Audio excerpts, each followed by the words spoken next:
Mesdames et messieurs,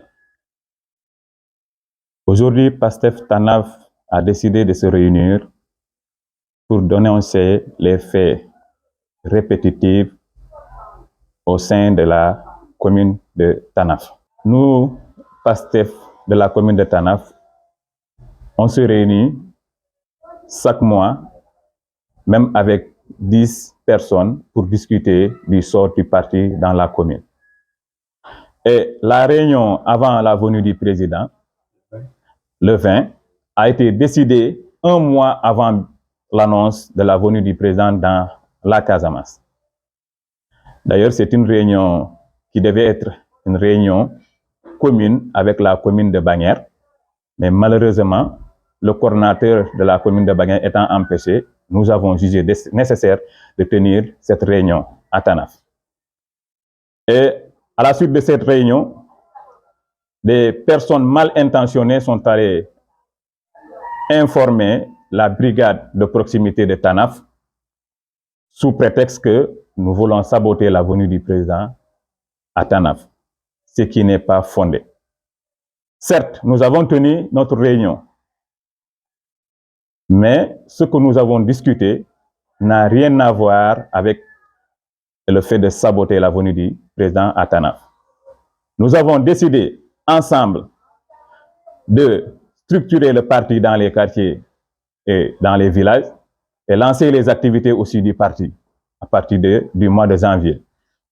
Et nous avons décidé en hiver d'accueillir le président comme cela se doit dans la commune de Tana. D'autant plus que c'est un frère de parti. Pour cela, on a décidé d'aller accueillir le président comme cela se doit. Mais malheureusement, à la suite de cette réunion, le lendemain, ils ont convoqué deux de nos éléments, l'un est là, l'un étant absent. Et l'informateur de la brigade avait cité 4 noms, à savoir le coordonnateur Ansoumana Sané, Malam Kouyaté, Yankoba Mané et Ismaël Biaye. Et malheureusement, ce Yankoba Mané n'était même pas à la réunion. Donc, ce qui montre que c'est des faits qui ne sont pas du tout avérés. Et ils ont appelé ces deux-là, ils sont allés répondre. Et la gendarmerie ou la brigade de proximité de Tanaf, avec professionnalisme, ils ont demandé à ces derniers, selon leurs soupçons, que nous voulons saboter la venue du président dans Tanaf. Et ces derniers ont répondu que ce n'est pas du tout avéré. Pastef Tanaf dit à ses militants, d'ici et d'ailleurs, que les faits répétés par certains journalistes depuis quelques jours par rapport à la venue du président, que certains patriotes ont décidé de saboter, n'est pas du tout avéré. Et la personne, ou bien les deux personnes, dont certains journalistes prétendent qu'ils ont été arrêtés, n'est pas du tout vrai. D'ailleurs, la preuve, la personne concernée est là, à côté de moi. Et l'autre est au Marseille présentement. C'est pour encore une fois dire aux journalistes de ne pas aller vers les informations erronées. C'est de d'abord demander la source ou bien la personne concernée. J'étais mieux placé pour demander ce qui s'est passé à Tanaf ou même le commandant de la brigade. Voilà. À la suite de l'interpellation de nos deux confrères, j'ai appelé personnellement le commandant pour discuter avec lui, pour lui faire comprendre que ce qui se dit n'est pas vrai, n'est pas du tout avéré. D'ailleurs, j'ai fait comprendre au commandant qu'au moment où on parlait, il y avait un véhicule garé devant chez moi qui doit réunir l'ensemble des coordonnateurs départementaux pour aller rencontrer le président à Ziguinchor. Donc, si c'est un fait avéré, comment puisse réunir l'ensemble des coordonnateurs des 15 communes du département, aller rencontrer le président dans la même salle, alors que j'ai, ou bien le parti a des rancœurs envers lui. Je le répète encore, c'est faux. Le président Bassirou Diomaye Diakhar Faye est un confrère, est un frère du parti, jusqu'à la preuve du contraire. Et j'attire l'attention des Tanafois et Tanafoises pour ceux qui ont l'habitude de le faire, puisque depuis 2021, nous vivons d'une telle situation. Et ce qui n'est pas normal. Nous faisons de la politique. Nous n'avons pas les mêmes idéologies peut-être, mais arrêtons de mettre les gens en mal avec la loi. Et pour mettre terme à tous ces détails, nous avons jugé nécessaire de déposer la plainte contre X. La gendarmerie fera son travail de son côté. Nous autres, les patriotes, nous allons faire notre travail à notre manière. Donc, chers frères et sœurs, Tanafois et Tanafoises, arrêtons encore une fois. Trop, c'est trop. Arrêtons avant que cela ne se finisse mal. Je vous remercie. Salam alaikum Tanafunkolu. Balu kontono mbali jayla. Sénégal kolu fana mbal be kontono mbal jayla. Ndelo mu Pastef commune Tanaf. Wonnata bi pour ka kol koyni ñomma. Ñing ko manto mi sotata nu jam. Intenen tambila. Inketa Basiru Jomay Fayla nati Tanaf jam. Kana mo la silo ñi ka doko pour ka folo. Mol nata kumo moy iko Tanaf diunu Pastef nkolu e lafta ka président kan na jang ka saboter ndelle de bina moy de mbeya moy ñonnala ay nkaba ko yale parce que bi ne mol ba fa Basiru Jomay Fay président de la République ndel Tanaf jala ta ko la Tanaf jan delom de ndelle tata mbama ñol ka nkutol bari musolu koy ko anna ale ma koy ale voter na projet inata mol moy voter na projet li fo bi Basiru keta président na amira hana tara kiko Basiru la hana tara lo nya ko to dolu soto na kamina Tanaf jang de nanda fundilale nata na bendu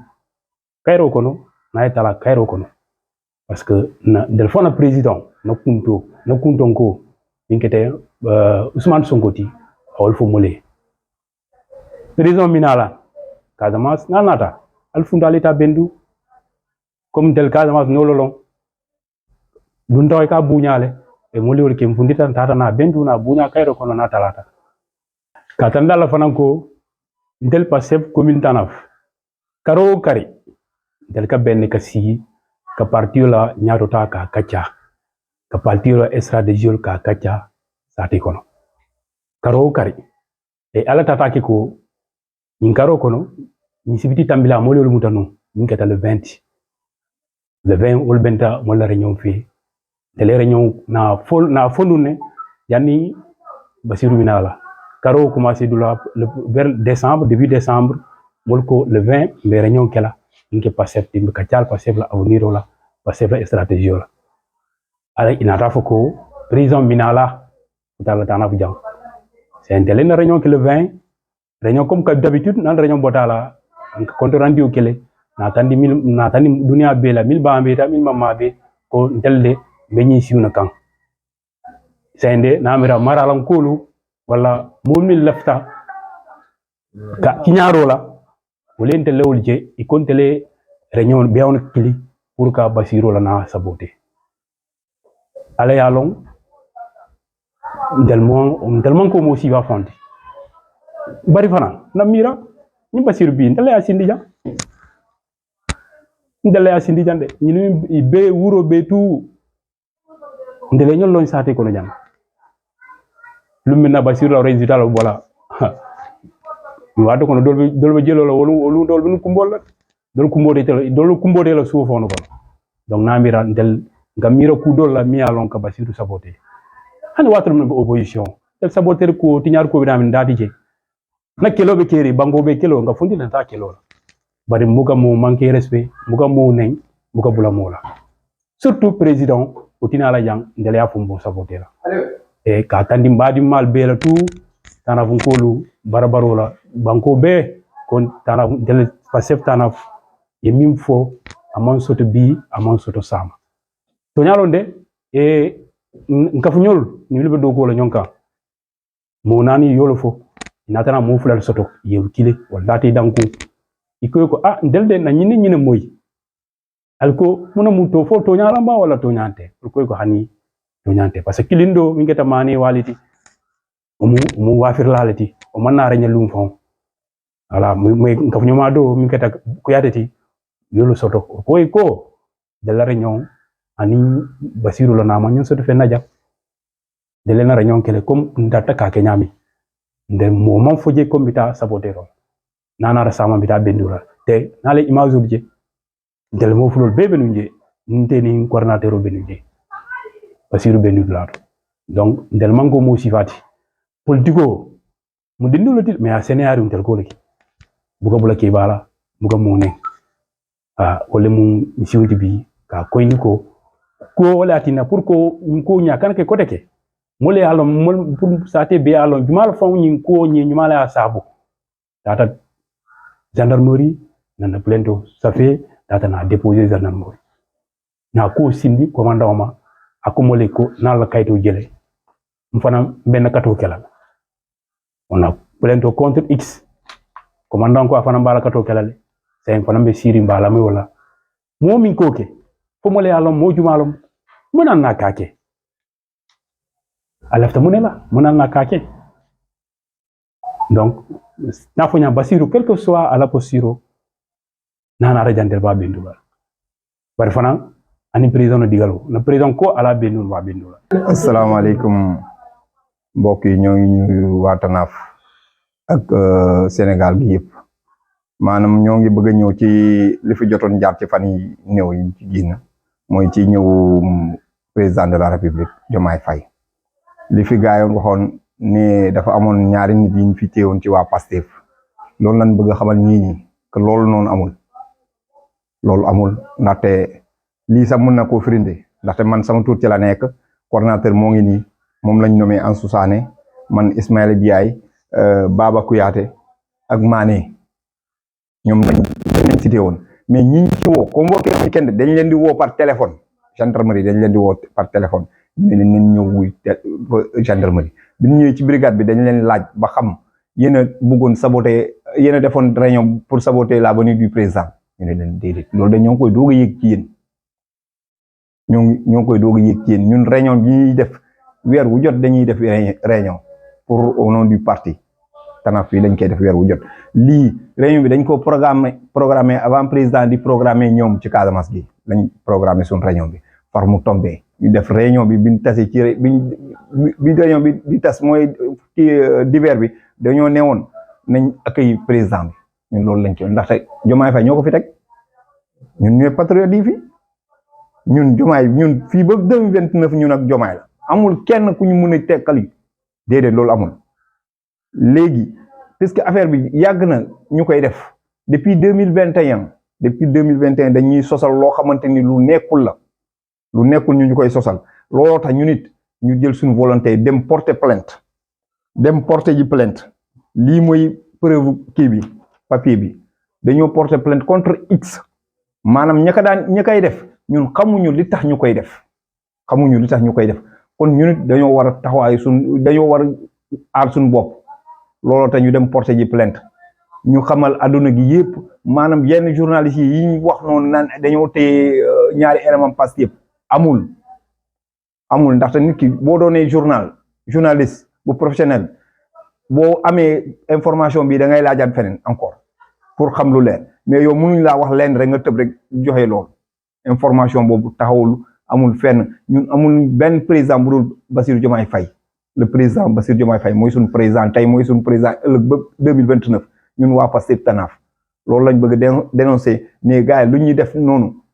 lu taxawul te ñoo ngi gërëm gendarmerie ndaxte ñoom mënoon nañoo jël information boobu rek ñëw woo ñu wala convoqué ñu di jéem a patam mais gars yi mais loolu defuñu ko dañ ñoo woo laaj ñu biñ leen expliqué ñu xam ne liñ expliqué nii looloo am baañu mais téew ñu kenn amul benn élément bu fa def 30 minutes sax déedéet à la gendarmerie amul benn élément bu fa def 30 minutes bu ci gën a yàgg xam naa ne ay 10 minutes 5 minutes yooyu lay doon ndaxte dañ lay laaj